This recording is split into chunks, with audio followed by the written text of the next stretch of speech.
പലർക്കും ഒരു സംശയമുണ്ട് എന്താണ് ഈ ജോലി എന്ന് പറയും. കുറെ കൂടെ പ്രൊഫൈൽ കൂടിയ ഒരു ജോലിയാണ്. പ്രൊമോഷൻ സാധ്യതയെക്കുറിച്ചൊന്ന് പറയാമോ സാറിന്? യെസ്, നമുക്ക് 4 വിഷയങ്ങളേ ഉള്ളൂ ഇതിൻ്റെ അകത്ത് പഠിക്കാൻ. ഹലോ ഫ്രണ്ട്സ്, നമസ്കാരം. എല്ലാവർക്കും സൈലം ഗുരുവിലേക്ക് സ്വാഗതം. ഞാൻ നിതിൻ. ഞാൻ ശ്രീകല. ഇന്ന് ഞങ്ങൾ രണ്ടാളും നിങ്ങളുടെ മുമ്പിൽ വന്നിരിക്കുന്നത് നമ്മുടെ ICDS സൂപ്പർവൈസർ എന്ന് പറയുന്ന ഒരു പരീക്ഷയെക്കുറിച്ചുള്ള 10 പ്രധാനപ്പെട്ട കാര്യങ്ങൾ ചർച്ച ചെയ്യാനാണ്. ടീച്ചറെ, നമ്മുടെ ഈ ഒരു 2024 മുഴുവൻ പരീക്ഷകളുടെയും ആ കലണ്ടർ PSC പുറത്തുവിട്ടിട്ടുണ്ട്. നമ്മുടെ ICDS സൂപ്പർവൈസറിൻ്റെ പരീക്ഷ എന്നായിരിക്കും? ICDS സൂപ്പർവൈസറിൻ്റെ എക്സാം 2024 ഓഗസ്റ്റ്, സെപ്റ്റംബർ, ഒക്ടോബർ ഈ മാസങ്ങൾ നമുക്ക് പ്രതീക്ഷിക്കാം. ആ 3 മാസമാണ് കൊടുത്തിരിക്കുന്നത് അല്ലേ? അപ്പോൾ മിക്കവാറും സാധാരണ 3 മാസം കൊടുക്കുമ്പോൾ ഓഗസ്റ്റിൽ തന്നെ വരാനുള്ളൊരു സാധ്യത നമുക്ക് തള്ളിക്കളയാൻ കഴിയില്ല അല്ലേ? അപ്പം നമുക്ക് പല കുട്ടികളും ചോദിക്കുന്നത് നമ്മുടെ ഓഗസ്റ്റ്, സെപ്റ്റംബർ, ഒക്ടോബർ വരെ പ്രതീക്ഷിക്കാമോ എന്നൊക്കെയുള്ള ചോദ്യങ്ങൾ ചോദിക്കുന്നുണ്ട് അല്ലേ ടീച്ചറെ? ഇല്ല, നമ്മൾ ഓഗസ്റ്റ് മുതൽ അത് എക്സ്പെക്ട് ചെയ്തിരിക്കണം. അപ്പോൾ സാറേ, അപ്പോൾ എക്സാം ഡേറ്റ് നമുക്ക് മനസ്സിലായി. അപ്പോൾ ഇതിൻ്റെ ഒരു ജോബ് പ്രൊഫൈൽ ആൻഡ് ഡ്യൂട്ടീസ് എന്തൊക്കെയാണ് ഈ ജോലിയിൽ ഉള്ള റെസ്പോൺസിബിലിറ്റീസ്? ഇത് സാധാരണ പലർക്കും അറിയില്ല. ഈ ICDS സൂപ്പർവൈസർ എന്ന് പറയുന്ന ഒരു തസ്തിക അല്ലെങ്കിൽ ഒരു ജോലി അങ്ങനെ എപ്പോഴും വിളിക്കുന്ന ഒരു പോസ്റ്റ് അല്ലല്ലോ ടീച്ചർ. അപ്പോൾ അതുകൊണ്ട് പലർക്കും ഒരു സംശയമുണ്ട് എന്താണ് ഈ ജോലി എന്ന് പറയുന്നത്. അതിൻ്റെ പേര് തന്നെ ഉണ്ട്, ഇത് ഒരു സൂപ്പർവൈസർ എന്ന് പറയുന്ന ഒരു റോളാണ്, സൂപ്പർവിഷൻ. അപ്പോൾ പ്രധാനമായിട്ടും നമ്മൾ അംഗൻവാടികൾ സൂപ്പർവൈസ് ചെയ്യുക എന്നുള്ളതാണ് ഈ ഒരു ജോലിയുടെ പ്രധാനപ്പെട്ട ഉദ്ദേശം. അപ്പോൾ മാസത്തിൽ ഏകദേശം ഒരു 25ഓളം അംഗൻവാടികൾ നമ്മൾ സന്ദർശിക്കണം. 25 എന്ന് പറയുമ്പോൾ ടീച്ചർ അതൊരു വലിയ നമ്പറാണ്. മാസത്തിൽ 30 ദിവസമേ ഉള്ളൂ എന്നുള്ളതാണ്. അപ്പോൾ ബേസിക്കലി ഇതൊരു ഡെസ്ക് ജോലിയല്ല. നമ്മൾ അത്യാവശ്യം ട്രാവൽ ചെയ്യേണ്ടി വരും. അതുകൊണ്ട് തന്നെയാണ് ഇത് ഒരു ഡിഫറൻ്റ്ലി ഏബിൾഡ് ആയിട്ടുള്ള ആളുകൾക്ക് അപ്ലൈ ചെയ്യാൻ സാധിക്കില്ല എന്നൊരു ക്ലോസ് നമ്മുടെ നോട്ടിഫിക്കേഷനിൽ വെച്ചിട്ടുണ്ട്. അപ്പോൾ ഇത് കുറച്ചും കൂടെ ഒരു സെഡൻഡറി ആയിട്ടുള്ള ജോലി ഇഷ്ടപ്പെടാത്ത ആളുകൾക്കൊക്കെ ഉതകുന്ന തരത്തിലുള്ള ഒരു ജോലിയാണ് നമ്മുടെ ഈ ICDS സൂപ്പർവൈസർ എന്ന് പറയുന്നത്. അപ്പോൾ ഈ ഒരു ജോലി നമ്മൾ നേരിട്ട് ആ പറയുന്ന അംഗൻവാടികളിൽ ചെല്ലുക, അവിടുത്തെ രീതികൾ എങ്ങനെയാണെന്നൊക്കെ സൂപ്പർവൈസ് ചെയ്യുക, എന്തെങ്കിലും പ്രശ്നങ്ങളുണ്ട് എങ്കിൽ കറക്റ്റ് ചെയ്യാനുള്ള ഒരു മെഷേഴ്സ് പറഞ്ഞു കൊടുക്കുക, അതിൽ റിപ്പോർട്ട് ക്രിയേറ്റ് ചെയ്തിട്ട് ഹയർ ഒഫീഷ്യൽസിലേക്ക് കൊടുക്കുക. ഇതാണ് പ്രധാനപ്പെട്ട ഒരു ലക്ഷ്യം എന്ന് പറയുന്നത്. അപ്പോൾ സാറേ, ഞാൻ ഇതിൻ്റെ ഒരു പ്രൊമോഷൻ സാധ്യതയെക്കുറിച്ചൊന്ന് പറയാമോ സാറിന്? യെസ്, സാധാരണ ഈ ജോലിയെക്കുറിച്ച് തന്നെ വലിയ ധാരണയില്ല പലർക്കും. അപ്പോൾ ഇതിൻ്റെ പ്രൊമോഷൻ എങ്ങനെയാണ് എന്നുള്ളതാണ്. ഈ ഒരു ICDS സൂപ്പർവൈസർ എന്ന് പറയുന്ന തസ്തികയിൽ നിന്നും നമുക്ക് CDPO, അതായത് ചൈൽഡ് ഡെവലപ്മെൻറ്റ് പ്രോജക്റ്റ് ഓഫീസർ എന്ന് പറയുന്ന ഒരു തസ്തികയിലേക്കാണ് നമ്മൾ പോകുന്നത്. അപ്പോൾ ചിലപ്പോൾ അതിൻ്റെ ഇടയിലൊരു അസിസ്റ്റൻറ്റ് CDPO എന്ന് പറയുന്ന ഒരു തസ്തിക കൂടി ഉണ്ടാവാൻ സാധ്യതയുണ്ട്. അവിടെ നിന്നും നേരിട്ട് നമ്മൾ DPO, അതായത് ഡിസ്ട്രിക്ട് പ്രോഗ്രാം ഓഫീസർ എന്ന് പറയുന്ന ഒരു തസ്തികയിലേക്കാണ് പോകുന്നത്. അത് കുറച്ചും കൂടെ നല്ല കുറേ കൂടെ പ്രൊഫൈൽ കൂടിയ ഒരു ജോലിയാണ്. അപ്പോൾ ഈ ഒരു CDPO ആകുമ്പോഴാണ് ആക്ച്വലി നമ്മളൊരു ഗസറ്റഡ് ലെവലിലേക്കൊക്കെ വരുന്നത്. അപ്പോൾ നമ്മൾ ഈ ഒരു ICDS സൂപ്പർവൈസർ എന്ന് പറയുന്ന ഒരു ഉദ്യോഗസ്ഥൻ അല്ലെങ്കിൽ ഒരു ഉദ്യോഗസ്ഥ ഈ പറയുന്ന തൻ്റെ റിപ്പോർട്ട് എല്ലാം കൂടെ സബ്മിറ്റ് ചെയ്യുന്നത് ഈ CDPOയ്ക്കാണ്. ഇച്ചിരി അടുത്തത് എനിക്ക് ചോദിക്കാനുള്ളത്, നമ്മുടെ ഈ കഴിഞ്ഞ പരീക്ഷ എന്നായിരുന്നു നടന്നത്? കഴിഞ്ഞ പരീക്ഷ നടന്നത് 2020 അപ്പോൾ 2018 തന്നെ നോട്ടിഫിക്കേഷൻ വരികയും 2020 എക്സാം നടത്തുകയും ചെയ്തു. അപ്പോൾ അതിനകത്തുനിന്നൊരു 248 അഡ്വൈസ് പോയിട്ടുണ്ട്. 248 അഡ്വൈസാണ് അതിൻ്റെ അകത്തുനിന്ന് പോയിരിക്കുന്നത്. ടീച്ചർ, അപ്പോൾ ഇതിൻ്റെ കട്ട് ഓഫ് ഒക്കെ എങ്ങനെയായിരുന്നു? കട്ട് ഓഫ് 41 ആയിരുന്നു. സാധാരണ ഡിഗ്രി ലെവൽ എക്സാംസിനെ പോലെ തന്നെ 41 മാർക്കായിരുന്നു കട്ട് ഓഫ്. പക്ഷേ അതിൻ്റെ ഹയസ്റ്റ് റാങ്ക് പോയത് 77 ആണ്. 77 മാർക്ക് ഉണ്ടായിരുന്നു അല്ലേ? അതായത് നമ്മുടെ സാധാരണ ഡിഗ്രി ലെവൽ പരീക്ഷകളുടെയൊക്കെ ഒരു കട്ട് ഓഫ് നിങ്ങൾക്ക് അറിയാമല്ലോ, ഒരു 40, 45, 50 ആ റേഞ്ചിൻ്റെ അകത്ത് തന്നെയാണ് ഇതിൻ്റെ വന്നിരിക്കുന്നത്. പക്ഷേ ഹയസ്റ്റ് മാർക്ക് നിങ്ങൾ ആലോചിക്കുക, ഏകദേശം 77ഓളം എത്തിയിട്ടുണ്ട്. അപ്പോൾ എനിക്ക് തോന്നുന്നു ടീച്ചർ ഏകദേശം ഒരു 579 ആളുകൾ ഇതിൻ്റെ അകത്തുണ്ട്. 41 മുതൽ 77 മാർക്ക് വരെ നിങ്ങൾ പരിശോധിച്ച് കഴിഞ്ഞാൽ 579 ആളുകളുണ്ട്. അതിൽ 248 പേർക്ക് അഡ്വൈസ് പോയി എന്നാണ് ടീച്ചർ പറഞ്ഞത്. അപ്പോൾ ഏകദേശം ഒരു പകുതി കൂടുതൽ ആളുകൾക്കും അഡ്വൈസ് പോയി എന്നതാണ് സത്യം. അപ്പോൾ ഇതൊരു വലിയൊരു കണക്കാണല്ലേ ടീച്ചറെ? നമുക്കൊരു വളരെ ഒരു പോസിറ്റീവായിട്ടുള്ളൊരു കാര്യമാണ്. ഇത്രയും ആളുകൾക്ക് അഡ്വൈസ് പോവുക എന്ന് പറയുന്നത് തീർച്ചയായിട്ടും ഒരു വലിയൊരു പ്രത്യേകത തന്നെയാണ് അല്ലേ ടീച്ചറെ? യെസ്. അപ്പോൾ ഇതിൻ്റെ ഒരു റാങ്ക് ലിസ്റ്റിൻ്റെ കാലാവധി ഈ ഫെബ്രുവരിയിൽ അത് അവസാനിക്കും. ഈ ഫെബ്രുവരി 2024. അപ്പോൾ എനിക്ക് തോന്നുന്നു അഡ്വൈസ് കുറച്ചും കൂടെ നേരത്തെ അവർ നിർത്തിയെന്ന് തോന്നുന്നു. അപ്പോൾ എനിക്ക് തോന്നുന്നു മൊത്തം ആ വേക്കൻസി ഫില്ലായി എന്നാണ് എൻ്റെ വിശ്വാസം. സാറേ, ഞാൻ വേറെ കാര്യം ചോദിക്കട്ടെ, ഇതിൻ്റെ സിലബസിനെ കുറിച്ച് സാറൊന്ന് പറയൂ. ഇത് പലരും ചോദിക്കുന്ന ഒരു സംശയമാണ്. ഈ സിലബസിൽ നമുക്ക് ജനറൽ PSC റിലേറ്റഡ് ആയിട്ടുള്ള ചോദ്യങ്ങൾ വരാറുണ്ടോ എന്നുള്ളത്. വാസ്തവത്തിൽ ഇല്ല. നമുക്ക് 4 വിഷയങ്ങളേ ഉള്ളൂ ഇതിൻ്റെ അകത്ത് പഠിക്കാൻ. 1 psychology, 2 social work, 3 sociology, 4 home science. ഇങ്ങനെ 4 വിഷയങ്ങളാണ് നമുക്ക് പഠിക്കാനുള്ളത്. 25 മാർക്കാണ് ഡിസ്ട്രിബ്യൂഷൻ എന്ന് പറയുന്നത്. അതായത് ഈ 4 വിഷയങ്ങൾക്ക് 25 മാർക്ക്, ടോട്ടൽ 100 മാർക്ക്. ഇതിൻ്റെ ഏറ്റവും വലിയൊരു ഗുണമെന്ന് പറയുന്നത് നമുക്ക് ഈ സാധാരണ PSC പഠിച്ചുകൊണ്ടിരിക്കുന്ന ആളുകൾക്കൊന്നും വന്ന് എഴുതിയെടുക്കാൻ പറ്റുന്നൊരു പോസ്റ്റ് അല്ല. ഒന്ന്, സ്ത്രീകൾക്ക് മാത്രമേ എഴുതാൻ പറ്റുള്ളൂ. 2, ഡിഫറൻ്റ്ലി ഏബിൾഡ് ആയിട്ടുള്ള ആളുകൾക്ക് പോലും അപ്ലൈ ചെയ്യാൻ പറ്റില്ല. അപ്പോൾ അങ്ങനെ വരുമ്പോൾ കുറേ ആളുകൾ അതിൽ നിന്നും പുറത്തായി കഴിഞ്ഞു.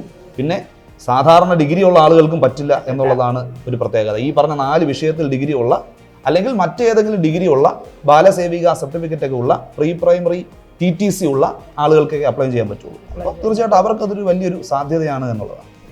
സാറിന് ഒരു കാര്യം കൂടെ പറയണം, ഇതിൻ്റെ പ്രിപ്പറേഷൻ സ്ട്രാറ്റജി കുട്ടികൾക്ക് എപ്പോഴും എങ്ങനെ പ്രിപ്പയർ ചെയ്യണം എന്ന് പറയുന്ന വലിയ ഡൗട്ട് വരുന്നതാണ്. അതൊന്ന് എക്സ്പ്ലെയിൻ ചെയ്യണം സാർ. നമുക്കിപ്പോൾ ഏകദേശം ഓഗസ്റ്റിൽ എക്സാം നടക്കും എന്നൊരു പ്രതീക്ഷയിൽ നമ്മൾ പോയാൽ ഒരു 6-7 ഏകദേശം ഒരു 6-7 മാസം നമ്മുടെ മുമ്പിലുണ്ട്. ഒരു 6-7 മാസം എന്ന് പറയുന്നത് ഇത്തരത്തിലൊരു 4 വിഷയം പഠിച്ചെടുക്കാൻ അത് വലിയൊരു നല്ലൊരു അവസരം തന്നെയാണ്. അപ്പോൾ ഇവിടെ നിങ്ങൾ മനസ്സിലാക്കേണ്ട ഒരു കാര്യം, നിങ്ങൾ ഇനി നമുക്കൊരു 6-7 മാസം നമ്മുടെ മുമ്പിലുണ്ട്, ആവശ്യത്തിന് സമയമുണ്ട് എന്നുള്ളതാണ്. ഇത്ര നാള് എക്സാം എന്നാണ് എന്ന് പറഞ്ഞിരിക്കുകയായിരുന്നു. ഇപ്പോൾ പല കുട്ടികളും പറയുന്നു, അയ്യോ ഓഗസ്റ്റ് വരെ പോയോ, കുറച്ചുകൂടെ നേരത്തെ ആയിക്കൂടെ എന്നുള്ളതാണ്. അപ്പോൾ ഒരേ കുട്ടികൾ തന്നെ പല അഭിപ്രായങ്ങൾ പറയുന്നുണ്ട് എന്നുള്ളതാണ്. അപ്പോൾ ഇവിടുത്തെ ഒരു പ്രിപ്പറേഷൻ സ്ട്രാറ്റജി എന്ന് പറയുന്നത്, നിങ്ങൾ ഏറ്റവും ആദ്യം തന്നെ നമ്മൾ ഈ ഒരു എക്സാം പാസ്സായി എന്ന് മനസ്സുകൊണ്ട് വിശ്വസിക്കുക. മനസ്സ് എത്തുന്നിടത്താണല്ലോ ടീച്ചറെ. അപ്പോൾ നമ്മൾ മനസ്സാണല്ലോ അതിൻ്റെ ഒരു ആദ്യം അവിടെ എത്തേണ്ടത്. അപ്പം മൈൻഡ് കൊണ്ട് നമ്മൾ ആദ്യം വിശ്വസിക്കുക. സ്വാഭാവികമായിട്ടും ഈ പറയുന്ന ജോലി എന്താണ്, തസ്തിക എന്താണ്, അതിൻ്റെ നേട്ടം എന്താണ്, നിങ്ങളുടെ ജോലിയുടെ കർത്തവ്യങ്ങൾ എന്താണ്, ഇതൊക്കെ മനസ്സിലാക്കുക. അപ്പോൾ സ്വാഭാവികമായിട്ടും നമുക്കൊരു ഇൻറ്റേർണൽ മോട്ടിവേഷൻ കിട്ടും. പിന്നെ നിങ്ങളുടെ കയ്യിലുള്ള ആ മെറ്റീരിയൽസും മറ്റു കാര്യങ്ങളും ഒക്കെ എടുത്തു വെച്ച് വിശദമായിട്ട് പഠിക്കുക. ഇവിടെ വേറൊരു കാര്യം നിങ്ങൾ പ്രത്യേകം ശ്രദ്ധിക്കേണ്ട ഒരു പോയിന്റ് എന്ന് പറയുന്നത്, ഇംഗ്ലീഷിലാണ് ടീച്ചറെ നമ്മുടെ പരീക്ഷ എന്ന് പറയുന്നത്. ഇംഗ്ലീഷ് ലാംഗ്വേജ് മാത്രമേ ഉള്ളൂ. അപ്പോൾ ഇത് പല കുട്ടികളും മലയാളത്തിലൊക്കെ എടുത്തു വെച്ച് പഠിക്കുന്ന ഒരു പ്രവണതയുണ്ട്. അത് തെറ്റാണ്. ഇംഗ്ലീഷിലാണ് നമ്മുടെ പരീക്ഷ എന്ന് പറയുന്നത്. ഇംഗ്ലീഷ് ടെർമിനോളജീസിലാണ് എക്സാം നടക്കുന്നത്. അപ്പോൾ അത് നിങ്ങളെല്ലാം ഒന്ന് തറവായി പഠിക്കുക.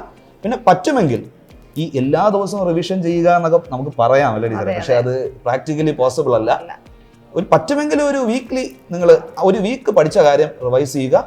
അത് എല്ലാ വീക്കും നിങ്ങൾ അത് തന്നെ ഒന്ന് ഫോളോ ചെയ്ത് വരികയാണെങ്കിൽ തീർച്ചയായിട്ടും നിങ്ങൾക്ക് ഈ എക്സാം ക്രാക്ക് ചെയ്യാൻ പറ്റും. പിന്നെ സാറേ, ജനറലി ഇപ്പോൾ കോമ്പറ്റേറ്റീവ് എക്സാം എഴുതുന്ന എല്ലാ കുട്ടികൾക്കും വരുന്ന ഒരു ഡൗട്ട് ഇവിടെയും വരും. അതായത് യൂഷ്വൽ മിസ്റ്റേക്ക് വരുന്ന ഏരിയ എവിടെയാണ്? അതെ, ഏറ്റവും ആദ്യത്തെ മിസ്റ്റേക്ക് നമ്മുടെ ഈ 2024 എല്ലാവർക്കും പറ്റുന്നൊരു മിസ്റ്റേക്ക്, ഇഷ്ടം പോലെ നോട്ടിഫിക്കേഷൻസ് വന്നിരിക്കുകയാണ് ഒറ്റയടി. എനിക്കൊന്നും ഈ സമീപകാലത്ത് ഇതുവരെയും PSC ചെയ്തിട്ടില്ലാത്തൊരു കാര്യമാണ്. ഒരു ചെറിയ 2 ദിവസത്തിനിടയിൽ ഇഷ്ടം പോലെ നോട്ടിഫിക്കേഷൻസാണ്.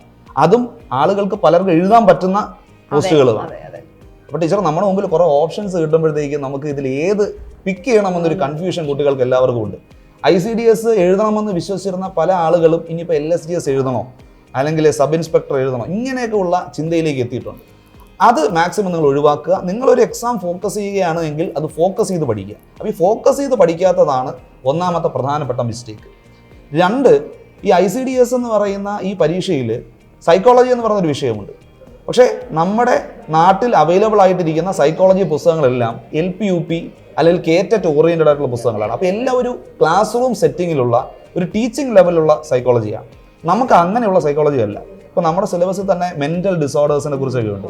LP UP കാരൊന്നും കേട്ടിട്ട് പോലും ഉണ്ടാവില്ല അല്ലേ. അപ്പോൾ അത് അത്തരത്തിലുള്ള ലെവലിലുള്ള ചോദ്യങ്ങളാണ് നമ്മുടെ ഈ ഒരു പരീക്ഷയിൽ വരുന്നത്. അപ്പോൾ സൈക്കോളജി എന്ന് പറയുന്ന ഒരു കാര്യം നിങ്ങൾ പ്രത്യേകിച്ച് ശ്രദ്ധിക്കുക.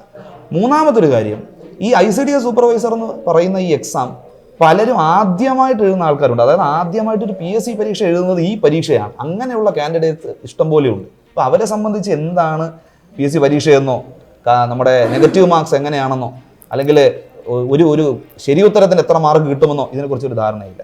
അപ്പോൾ ഇത് ആദ്യം തന്നെ നിങ്ങൾ മനസ്സിലാക്കിയെടുക്കുക. എക്സാം പാറ്റേൺ നിങ്ങൾ മനസ്സിലാക്കിയെടുക്കുക.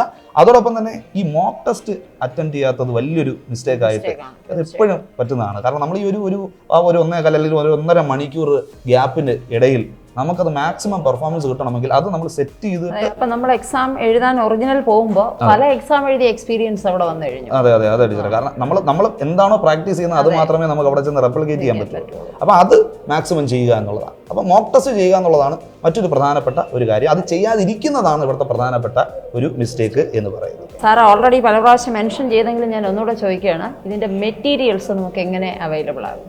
ICDS സൂപ്പർവൈസർ എന്ന് പറയുന്ന പരീക്ഷ സാധാരണ PSC പരീക്ഷകൾ പോലെയല്ല. ഇതിൻ്റെ മെറ്റീരിയൽസ് എന്ന് പറയുന്നത് വളരെ കുറവാണ് ആക്ച്വലി. ഇപ്പോൾ ICDSൻ്റെ ഒരു പ്രിസൈസ് ടെക്സ്റ്റ് ബുക്കോ അല്ലെങ്കിൽ ഗൈഡായിട്ടോ ഒന്നും അങ്ങനെ സുലഭമായിട്ട് അവൈലബിൾ ഒന്നും അല്ല.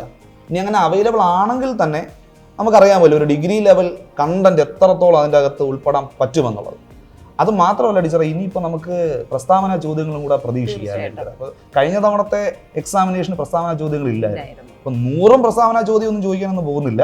പക്ഷെ ഒരു 20-25 വേണമെങ്കിൽ ചോദിക്കാം. അപ്പോൾ അത് ഒരു ഒറ്റ ബുക്കിനകത്ത് ഒതുക്കുക എന്ന് പറയുന്നത് പാടാണ്. അപ്പം എനിക്ക് എല്ലാവരോടും പറയാനുള്ളത്, നിങ്ങൾ ഏത് സ്ഥലത്താണോ പഠിക്കുന്നത് ആ സ്ഥലത്തെ നോട്ട്സ് നിങ്ങൾ ആദ്യം റെഫർ ചെയ്യുക.